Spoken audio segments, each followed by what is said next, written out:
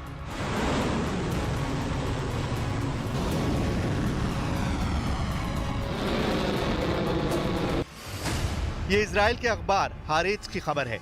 Israel के 130 सैनिकों ने लड़ने से इनकार कर दिया है। ये सैनिक चाहते हैं कि इजराइल की सरकार जल्दी से बंधकों की रिहाई को लेकर डील करे। बेंजामिन नेतन्याहू एक बार नहीं कई बार कह चुके हैं कि वो एक साथ 7 फ्रंट पर युद्ध लड़ रहे हैं, लेकिन एक ऐसा मोर्चा भी है जो नेतन्याहू के लिए मुश्किल का सबब बन सकता है। इजराइल की मीडिया में ऐसी खबरें छपी हैं जो नेतन्याहू को परेशान ही नहीं काफी परेशान कर सकती हैं। और हिजबुल्लाह ने इस बीच एक वीडियो जारी किया है। वीडियो में हिजबुल्लाह ने यह दिखा दिया कि उसने ड्रोन के जरिए इजराइल के सैन्य ठिकानों को चिन्हित कर लिया है। हिजबुल्लाह ने यह भी दावा किया कि उसने ये वीडियो अपने ड्रोन के जरिए बनाए हैं, जिसमें इजरायली सैन्य ठिकाने दिख रहे हैं, कमांड सेंटर और कई अहम ठिकाने भी नजर आ रहे हैं। हिजबुल्लाह ने यह भी दावा किया कि यह हाइफा कामिल इलाके का वीडियो है। यह वीडियो जारी किया गया है हिजबुल्लाह की तरफ से। और हिजबुल्लाह ने यह भी दावा किया कि उसके ड्रोन की नजर में इजराइल के सैन्य ठिकाने हैं। वहीं दूसरी तरफ उत्तरी इजराइल में हिजबुल्लाह लगातार हमले कर रहा है, जिसमें किरियात शमोना में 2 लोगों की मौत भी हो गई है। वहीं इजरायली सेना ने कहा कि लेबनान में ग्राउंड ऑपरेशन जारी है और वहां और भी ज्यादा जो जवान हैं, जो सैनिक हैं, उन्हें भेजा गया है।